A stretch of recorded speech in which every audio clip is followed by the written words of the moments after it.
সাজুগুজু করতে যারা ভালোবাসে তাদের কি আবার কোনো স্পেশাল দিনের প্রয়োজন হয় নাকি? তাদের ছোটখাটো কারণে হঠাৎ করে মন খারাপ হয়ে যায়, তারা একবার এই ট্রিপটা ট্রাই করে দেখবে দেখি। আমার তো হয় সত্যি কথা বলতে, আমার মন খারাপ হলে আমি যখন সাজুগুজু করতে বসে পড়ি তখন কিন্তু আমার সত্যি কথা বলতে মন ভালো হয়ে যায়। যাই হোক, এখানে যে আমি সাজুগুজু করে চলে এসেছি, এখানে কিন্তু আমার কোনো মন খারাপ ছিল না। আর এমনি এমনি আমি এখানে সাজুগুজু করি। আগে তো তোমাদেরকে আমি একটা ভিডিওতে বলেছিলাম যে আমাদের একটা ছোট অনুষ্ঠান আছে, তো তারই উপলক্ষে আমি আজকে সাজুগুজু করেছি, মানে আজকে সেই দিনটা।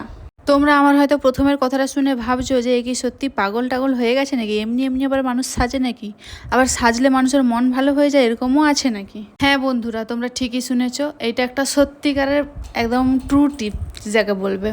তোমাদের জীবনে কারো যদি সেরকম কোনো খারাপ সিচুয়েশন এসে থাকে, কিংবা নিজেকে কন্ট্রোল করতে পারছো না, খুব কান্না পাচ্ছে নিজেকে দেখে, সেই সময়টা দেখবে একটু সাজুগুজু করে দেখবে। বিশেষ করে আমি মেয়েদের ক্ষেত্রে এটা বলছি, ছেলেদের ক্ষেত্রে নয়। তো ছেলেদের ব্যাপারটা আমি বলতে পারবো না। তোমরা তো দেখতেই পাচ্ছ আমি এখানে সাজুগুজু করে এক থালা খাবার নিয়ে বসে পড়েছি সাঙ্গপাঙ্গ নিয়ে। তো তোমরা দেখে নিশ্চয়ই গেস করতে পেরেছো কিসের অনুষ্ঠান ছিল। চিন্তা নেই বন্ধুরা, তোমরা তোমাদের সঙ্গে যখন আমি প্রতিটা মুহূর্ত আমি শেয়ার করছি, তো এটাও আমি শেয়ার করবো আর বলেও দেবো কিসের অনুষ্ঠান ছিল আমাদের বাড়িতে। যাই হোক, এখানে আমি তো খাবার থালা নিয়ে বসে পড়েছিলাম, কিন্তু ফুল দিয়ে সাজাতে ভুলে গেছিলো। তো তোমাদের দাদাভাই শেষে ফুলগুলো নিয়ে এসেছে, ফুলগুলো দিয়ে সাজাবে বলে থালার চারিদিকে। সত্যি কথা বলতে সৌন্দর্য এমন একটা জিনিস, তা দেখে মানুষ একবারেই মুগ্ধ হয়ে যেতে পারে। আমি তো ব্যাগ থালা নিয়ে বসে পড়েছি, কিন্তু আমাদের বাড়িতে এটা একটা ভালো জিনিস আছে যে কেউ বসলে, সবাইকে ডাকলে সবাই একসঙ্গে আমরা বসে মজা করে খুব আনন্দ করে খাওয়া দাওয়া করি। আজকে একটা ছোট্ট অনুষ্ঠান হচ্ছে বলে তাই নয় কিন্তু বন্ধুরা, কিংবা ক্যামেরার সামনে বলে তাই নয়। আমরা ভাত তো যখন খাই তখন কিন্তু সবাই মিলে একসঙ্গে বসেই খাই। কিন্তু আমাদের বাঙালিদের মতে আমি একটা জিনিস বাড়িতে বাড়িতে দেখেছি, বাড়ির ছেলেরা নাকি আগে খাওয়া দাওয়া করে, তারপরে ছেলেদের খাওয়া দাওয়া হয়ে গেলে, তারা উঠে গেলে তারপরে আমরা মেয়েরা খাই, মানে বাড়ির বউরা খাই। কিন্তু এই নিয়মটা খুব খারাপ। দুনিয়াতে আমরা এসেছি, কে কতদিন থাকবো, কে কার সঙ্গে কতক্ষণ হাসি খুশিভাবে মিশতে পারবো না পারবো কোনো ঠিক নেই। তার জন্য আমরা সবসময় চেষ্টা করি প্রতিটা মানুষের সঙ্গে ভালোভাবে মেশার, হাসি খুশিভাবে কাটানোর। বলে কি আমাদের সঙ্গে কারোর সঙ্গে কোনো ঝামেলা অশান্তি মন মারামারি কিছু হয় না, সবই হয়।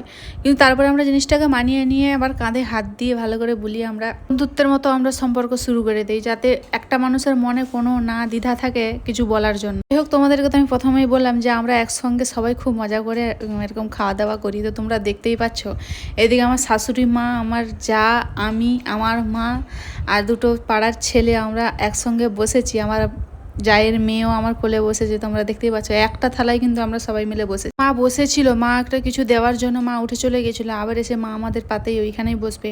সত্যি কথা বলতে কি জানো তো, যতজনকে আমাদের ইনভিটেশন দেওয়া হয়েছিল সবাই যদি আসতো খুব মজা হতো। মজা এমনিতেও হয়েছে, শুধু আমার বাবা মাই আসতে পেরেছে, আমার দিদিও আসতে পারেনি। এমনকি আমার হাজব্যান্ডের মাসি, মেসো বোন, জামাই, আমার জায়ের বাবার বাড়ি সবাইকে ইনভিটেশন দেওয়া হয়েছিল, কিন্তু কেউ আসতে পারেনি। এই সময়টা তোমরা তো বুঝতেই পারছো, চাষের কাজ হচ্ছে, যেটা থেকে সোর্স অফ ইনকাম, মানে যেটা থেকে তাদের ইনকাম আসে, তো সেই জিনিসটা যদি এইভাবে নষ্ট হয়ে যায় বৃষ্টিতে পড়ে পড়ে, তো সেখানে কার ভালো লাগে বলো। সত্যি কথা বলতে যারা যারা অনুষ্ঠানের দিন কিন্তু আসতে পারেনি, তারা কিন্তু পরের দিন এসে আমার সঙ্গে বা আমাদের বাড়ির সবার সঙ্গে এসে দেখা করে গেছে। এই জিনিসটা খুব ভালো লেগেছে। অন্তত মানুষ এক্সকিউজ তো দেয়নি যে চাষের জন্য আমরা যেতে পারিনি। আমার পাতে যে দুটো ছেলে বসেছিল, তোমরা দেখে কিছু বুঝতে পেরেছো বা কিছু অবজার্ভ করেছো? ওরা ছিল আমাদের পাড়ার মোটু পাতলু, মানে ওরা দু ভাই। তোমরা হয়তো দেখে বুঝতে পারছো না যে সত্যিকারের কি ওরা দু ভাই। হ্যাঁ, ওরা কিন্তু দুই ভাই, একই মায়ের পেটের দুই ভাই। যাই হোক, আমি তো ক্যামেরাটা লাগিয়েছিলাম, কিন্তু ক্যামেরাটাতে সবাইকে দেখা যাচ্ছে না, এমনভাবে রেখেছিলাম। তো তাই আমি মাঝখানটা একটু উঠে গিয়ে ক্যামেরাটা ঠিক করে দিয়ে এলাম, যাতে সবাইকে এখান থেকে ভালো করে দেখা যায়। এখানে কিন্তু আমাদের বাড়ির প্রত্যেকটা মেম্বার বসে গেছে, শুধু কিন্তু আমার শ্বশুর আর আমার বাবা দুইজনই বাকি আছে। তো শ্বশুর না বসলে বাবা আসছে না, আর বাবা না বসলে শ্বশুর আসছে না। তাই জন্য আমার শ্বশুর মশাই আমার বাবাকে ডাকতে গেছে কোথায়।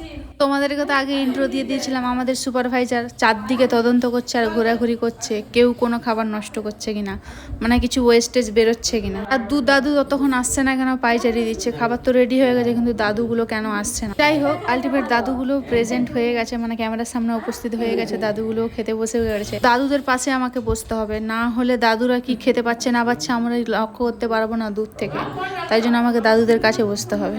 ওকে সবার পাতের খাবার এঁঠো করতে হবে, না হলে কেউ খেতে পারবে না, এমন একটা ব্যাপার। তাই সে সবার পাতে পাতে গিয়ে বসে বসে এঁঠো করে দিয়ে আসছে, তার খাবার সবাই খাচ্ছে এঁঠো করা। ক্যামেরাটা যখন ওই পার থেকে এই পারে আমি নিয়ে এলাম, তখন তো তোমরা দেখতেই পেয়েছিলে যে তোমাদের দাদাভাইও বসছিল খেতে। ওর কিন্তু খাওয়া হয়ে গেছে, তাই ও উঠে চলে গেছে।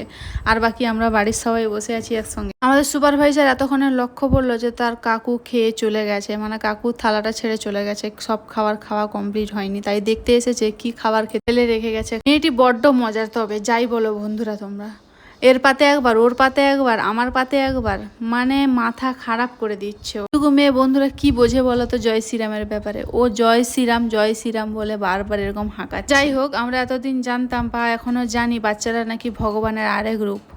তো শ্রীরাম আমাদের পৃথিবীতে আসবেন বলে হয়তো এইভাবে আগে থেকে এরকম বাচ্চাদের মুখ দিয়ে বলাচ্ছে। পৃথিবী বলা ভুল হবে, পৃথিবী নয়, ঠিক পশ্চিমবাংলায়। তবে আমাদের পশ্চিমবাংলায় জয় শ্রীরাম চলে এসেছে। কেউ শিখিয়েছে বা কেউ বলে বাড়িতে, এমন কিন্তু নয়। আমরা কেউই অমন করে বাড়িতে বলি না যে বাচ্চারা শিখবে। এটাও হতে পারে সেই দিনে শ্রীরাম হয়তো ওই বাচ্চার মধ্যে উপস্থিত ছিলেন, যেহেতু আমাদের বাড়িতে একটা ছোটখাটো অনুষ্ঠান ছিল বলেছিলাম। বসিয়েছি, সবাইকে দেখা যাচ্ছে, কিন্তু আমার দু বাবাকে ভালো করে দেখা যাচ্ছে না। তো কি করা যাবে এখন বলো তো? আগে থেকে তো হয়েই গেছে, এখানে কিছু করার নেই। কিন্তু একজন বুদ্ধিমান ব্যক্তি একটা ভালো কাজ করেছে মাঝখান থেকে।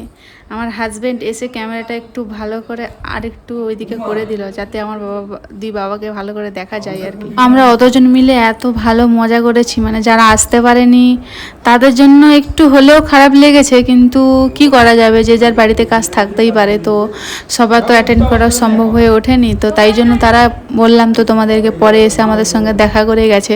কিন্তু ওরা যদি ওই দিন আসতে পারতো খুব মজা হতো, খুব ভালো লাগতো। আরও কত খাবো আমি, আমার খাওয়া শেষই হচ্ছে না। আমি সেই প্রথম থেকে বসেছি, এখনও খেয়েই যাচ্ছি, গাল ভর্তি করে খেয়েই যাচ্ছি। বন্ধুরা, আমরা তো খুব মজা করে খাওয়া দাওয়া করলাম, আর আমাদের অনুষ্ঠানটা খুব সুন্দরভাবে সুষ্ঠুভাবে পার হয়ে গেছে।